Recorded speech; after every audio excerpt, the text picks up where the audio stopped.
والصلاة والسلام على سيد المرسلين أما بعد فأعوذ بالله من الشيطان الرجيم بسم الله الرحمن الرحيم.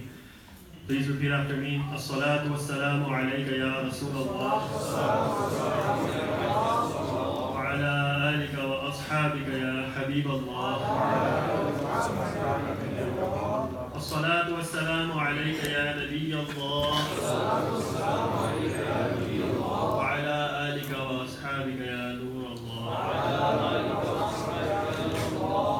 The beloved and blessed Rasul sallallahu alayhi wasallam has stated, whoever recites durood one time upon me, Allah Azza wa Jal showers him with mercy 10 times. Sallu ala al-Habib sallallahu ala Muhammad sallallahu ta'ala alayhi wa sallam. Dear Islamic brothers, as humans, as members of this society, as members of any society, humans are part of a system, right? We have a system, we're a part of that system. Whether you go to school, you're a part of that school system. If you go to work, you're a part of that work system, your company system. If you're affiliated with some organization, you're a part of their system. Let's say you don't do anything at all. You sit at home, play games, eat, sleep, repeat, right? Still, you're a part of a system which we call government, right? Government is a system as well. Back in the day, if you remember in the past, the government was with the kings. There was a kings had governors, and everybody else, the normal population, they were called peasants. So king with his courtiers, with his governors and the peasants, this was a hierarchy. Every system, no matter what it is, every system has a hierarchy, as we know. For example, like this king system I told you about, the king is on the highest level, level number 1. Only one person can be on it, which is the leader. Then the next level, they have people, then the next level, then the next level, then the next level, all the way on to the bottom. Then there's the bottommost level. So this is a hierarchy. Every system has a hierarchy. Now, as we said that there has to be a king, okay, and there has to be only one king. Multiple people cannot become king, multiple entities cannot become king. Why? Because that's going to cause corruption. One king, leader number 1, will say, I order thing A to be happened. Then leader number 2 will say, no, thing A cannot happen, thing B will happen. Then there will be fight, the whole system will get corrupted. Okay, so we know there can be one leader, one king, and then everyone else has to follow. Now, let's say we have a system, for example, right? Before we start our talk for tonight, let me ask you a question. Consider a system. Consider a hierarchy. Okay, there is a king. We have a king who is really intelligent, who is really experienced, who has all the leadership qualities, who is really knowledgeable. We have this king, okay? Let's say I take this king out from his spot and put him on the lowest most level of our hierarchy. The lowest level. The most below level, the extent, right? There's nothing after that. The lowest level, if I put this king, take him out of the spot, put him over there, and I take a homeless person from the bottommost level and I put him in the king's spot. What is going to happen? Collapse. The whole system will collapse. This homeless person, firstly, he was not eligible to be the king. He might not have leadership qualities, and most homeless people don't. He probably has some bad habits, bad etiquettes, and he cannot run the system properly. The king that we had, he was running the system properly. But this homeless person that we put on the spot of the king, he's not running this thing properly. Just a swap of 2 people. The topmost person, we put them on the bottom, and the bottommost person, you put them on the top. Just this swap. This collapsed your whole system. Dear Islamic brothers, our body is a system as well. Our body has a hierarchy as well. You know who should be the king of our body? The ulama say the king of our body should be the heart. The topmost level is going to who? The heart should be on that. On that spot, our heart should be. Okay? And the bottommost level should go to what? Should go to our nafs ammara. Should go to our desires. But what have we done? We have switched the roles. We have put nafs ammara on the top.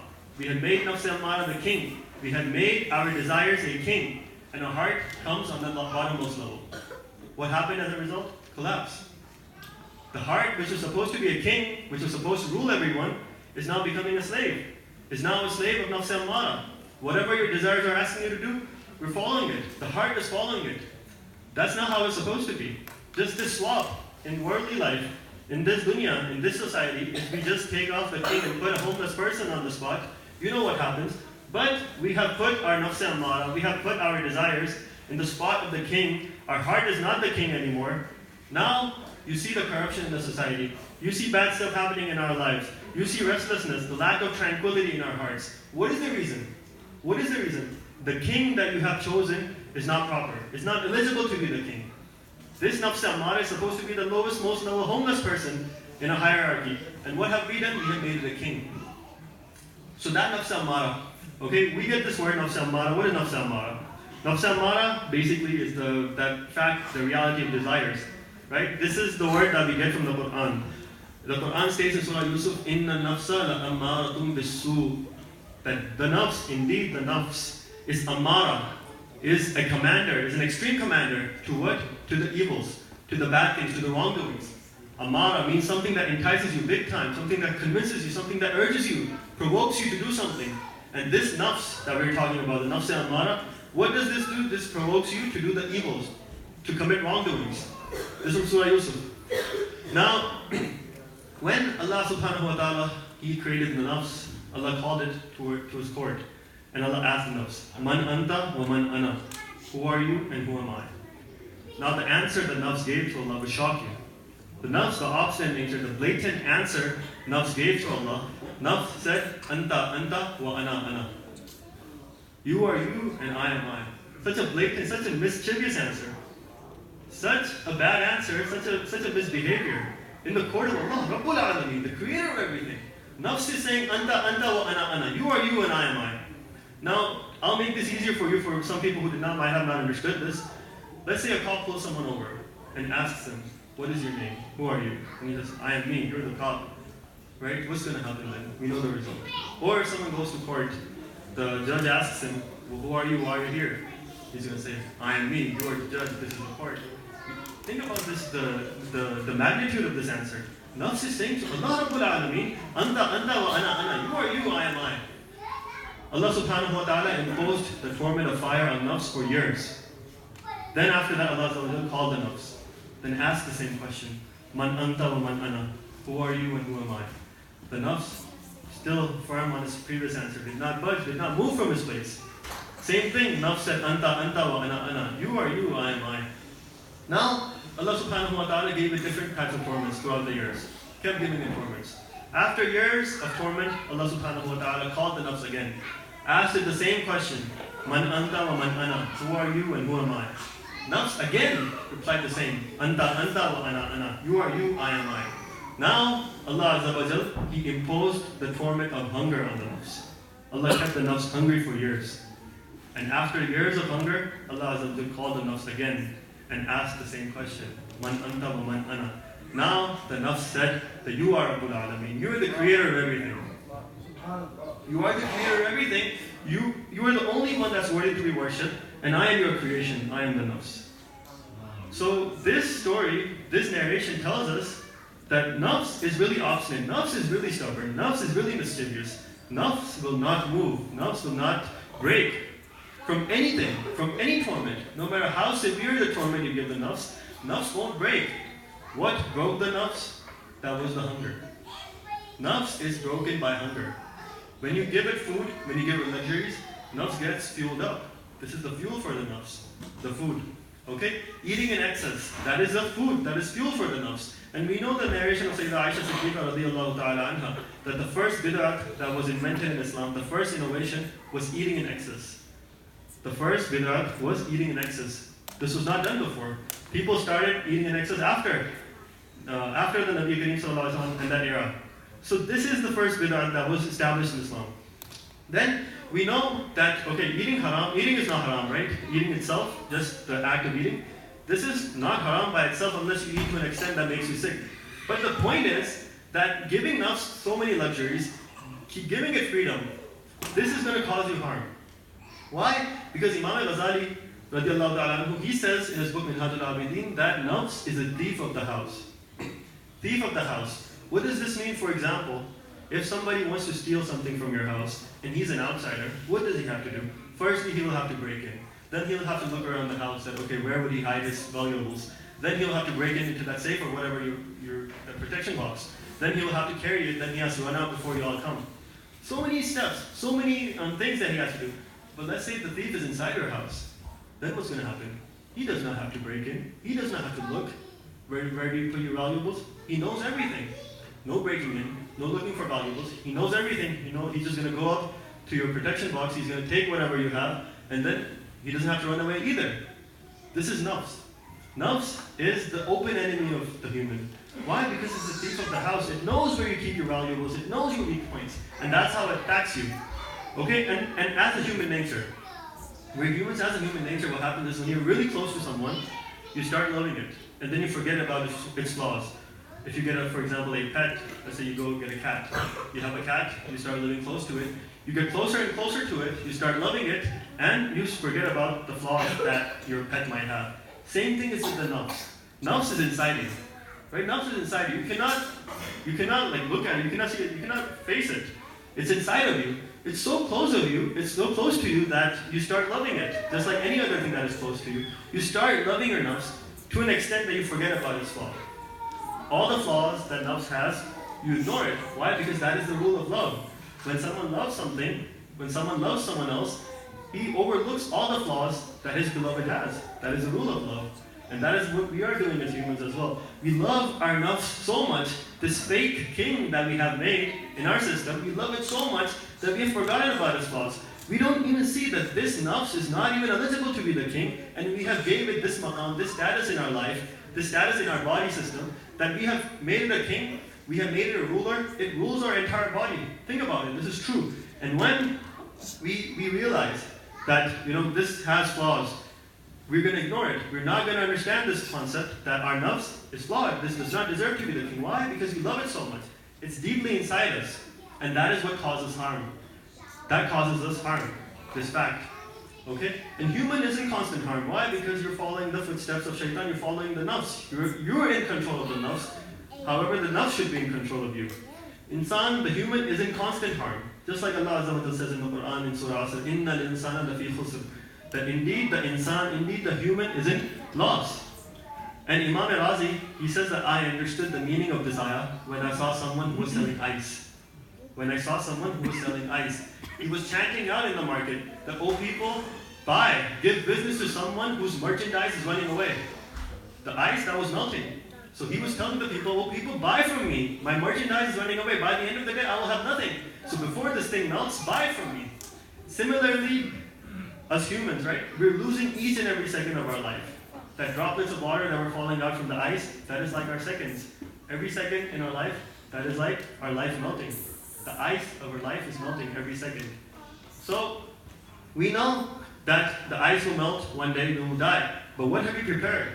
Right? So that is what Imam Razi says, that I understood the meaning of this ayah, the Inna al-insana lafi khusr, when I saw someone who was selling ice. That his merchandise is running away. Similarly, our life is running away. We have short time to do whatever we want. And even in that short time, what are we doing? We're following the nafs.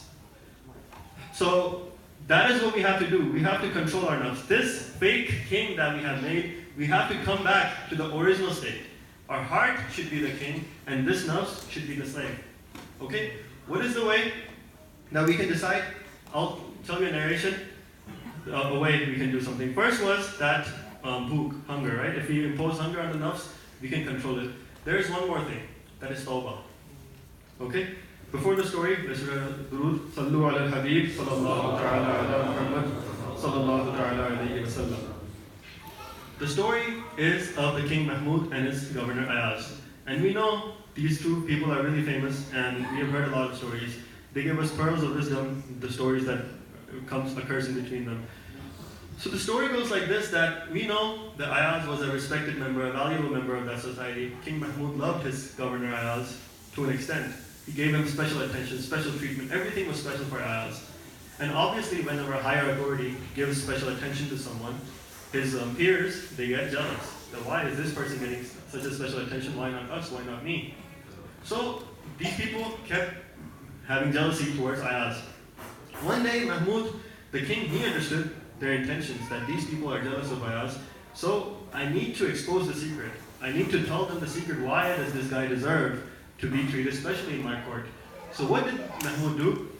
He decided to walk towards a pond. And he asked all of his courtiers to follow me.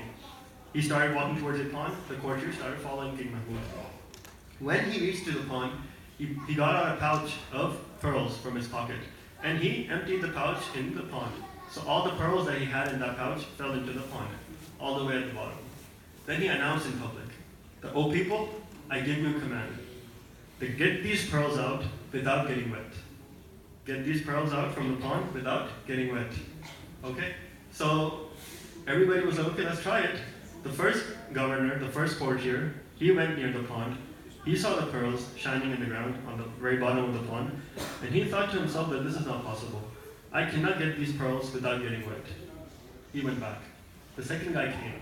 He looked at the pearls on the ground, on the bottom of the pond, and he said that this is also not possible because how can I dive into this pond without getting wet? I cannot possibly get his pearls. He left. The third person came, he gave up. Fourth person, fifth person, sixth person. These people kept coming and going, giving up. Okay, finally it was Ayaz's turn.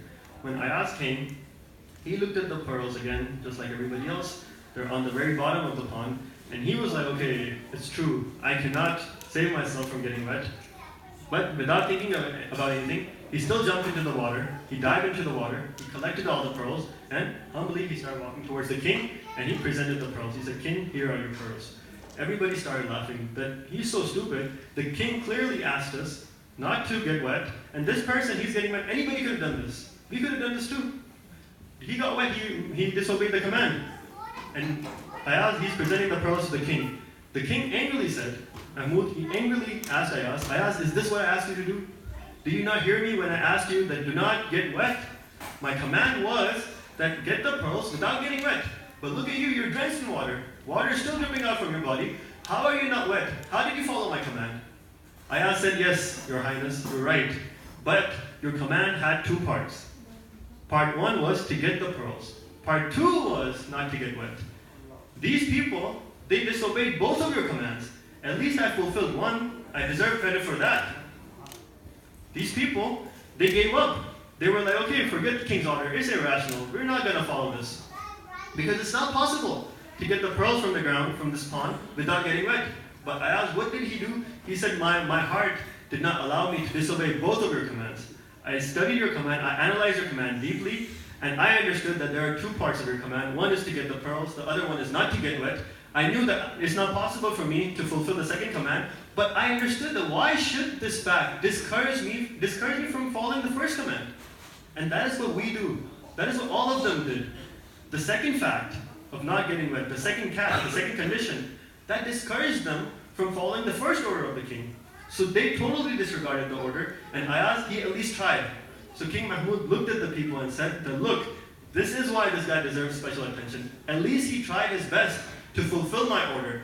And because of that, I can forgive his first mistake as well. He got wet, I can forgive this. Why? Because he is at least following my command. At least I can see he's trying. He did try. Look at what you all did. You all gave up on me. You all gave up on my command. You all are openly disobeying me, totally disobeying me. At least he obeyed me 50%, so he deserved that credit. So brothers, this story tells us a message. This story gives us a message.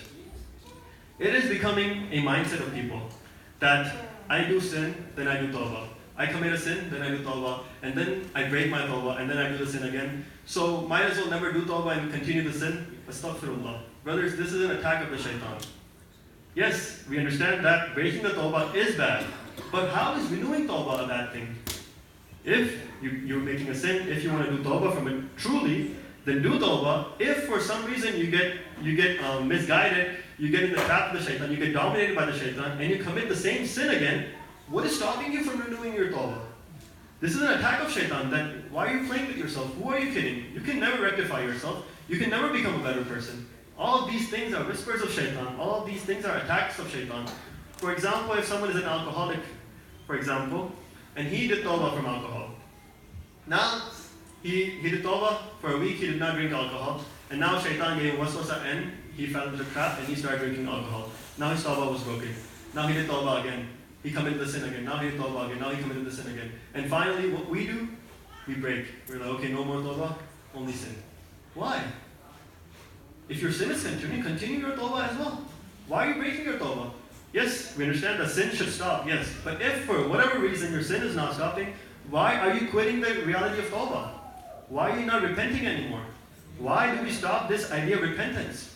Okay, yes, we cannot stop sinning, good, but that's true. Although we should try our best to stop, but why are we stopping the tawbah? How is renewing tawbah a bad thing? If you committed a sin, do tawbah. Keep doing tawbah. Allah subhanahu wa ta'ala loves the tawabin. Allah says in the Quran that Allah Azza wa Jalla, He loves the people who repent. And you never know, because of this tawbah that you keep doing it, maybe Allah Azza wa Jalla likes this fact. This amal, this action of yours, that okay, look, at least he realizes that he's doing something wrong. He keeps doing tawbah, although yes, he keeps breaking it, but he keeps doing tawbah. Right? Okay, if it's not possible for you to be away from the sins, then keep doing tawbah. You never know that maybe because of this tawbah, Allah subhanahu wa ta'ala will give you the tawfiq to be away from that sin that you were doing tawbah from. Allah's mercy is unlimited. Allah's rahmat is unlimited. Allah's ata, Allah's bestowment is unlimited. Allah's blessings are unlimited. You never know when you get tawfiq. Right? So don't stop the tawbah. Okay? Don't stop the tawbah, stop the sins. But for whatever reason, if you cannot stop that sin that you're doing, but continue to do tawbah. Continue renewing the tawbah. Tawbah breaking is a bad thing, yes, but renewing tawbah, why do we think that renewing the tawbah is a bad thing? Why do we fall into the traps of shaitan when he tells us that stop doing tawbah, you can never rectify? Why do we fall into the trap? No. Ignore this waswasa, ignore this whisper, ignore this attack. That no matter what, I'll keep doing tawbah, I'll do tawbah sincerely, and one day, inshallah, by the grace of Allah, I will be away from that sin. Inshallah. So, dear brothers, if you see that this was the whole description of the nafs. The nafs is our open enemy. Two things that we can do is, one is hunger, impose hunger on the nafs, and then we can control it. The second thing is keep doing tawbah, and then you will see betterment in your life. For example, look at the lives of our pious predecessors, right? They would read thousands of nawafil like it's nothing. 1,000 nawafil, the whole Quran in one night. What was that? They had control on their nafs. Their king was the true king, the heart. Heart wants the zikr of Allah. Heart wants the remembrance of Allah. Heart wants the remembrance of Allah. So if your heart is the king, it's going to rule this, then do the remembrance of Allah, remember Allah, do the zikr of Allah, and the body will follow. But if your nafs is the king, then it will even get you away from the fara'is, from the sunnahs. Think about it. The people nowadays, barely we can praise fara'is in our 5 days of Allah. But look at the pious predecessors, rahimahumullah. Whenever they had a chance, they prayed 1,000 nawafil, plus the 5 daily salah with all the sunnahs and nawafil. And for us, praying even the fara'is of these 5 times are hard. What's the reason? The reason is the same. Our king is fake. Our king is not eligible to be the king. Our king was supposed to be the heart. But what have we made a king? Our nafs, our desires. So it's time to change that. And the method I told you, one is hunger, the second one is keep doing tawbah. Okay? One more thing I think could be helpful is be associated to the Madani environment of Dawat Islami. This can help you control your nafs. Why? Because once you're in the suhbat, once you're in the companionship of pious people, once you see, for example, we have a lot of Madani activities. One of them is a Madani qafila which travels for 3 days every month. Just take out 3 days of your month and you will see changes in your life, in dunya and akhirah both. Whatever wishes you have in dunya, they get fulfilled. There are many stories. You can look at it. You can hear the stories. That many people who had worldly wishes, they got fulfilled and they became a better Muslim. They became a better person. The dunya was good and then the akhirah became better as well. How? See, what happens is that once you're in this companionship, once you're in this environment, when you see people, they're scared, they get scared, they get troubled. Even when they skip a nafil, even when they skip a mustahab, if they skip a sunnah, if they miss a sunnah, they get scared, they get troubled. If you see everybody in your environment like that, if you stay with the Ashiqan al-Rasul, with the lovers of Prophet sallallahu alaihi wasallam, if you see this environment, then you would want to change yourself as well. You would have this mindset, and look at these pious people of Allah. They're scared to even skip a nafil. They're even scared to skip a mustahab. And look at me. I'm skipping the fara'is, I'm skipping the wajibat. So it's time that I rectify myself. You will get this mindset. How? Through the environment. So I make an intention that inshallah, I will travel in the Madani qafilas of Dawah Islami as much as I can. And I urge all of you to take out some time and travel with the Ashiqan al-Rasul in the Madani qafilas. Inshallah. So I pray to Allah that may Allah give us the tawfiq to control our nafs. May Allah give us the tawfiq to do good deeds, and may He give us the ability to stay away from the bad deeds. And may Allah give us the tawfiq to make the heart as our king, just like it was, and nafs on the lower level. And may Allah grant us Jannah without accountability. Ameen. Sallu ala al-Habib. Sallallahu ta'ala ala Muhammad. Sallallahu ta'ala alayhi.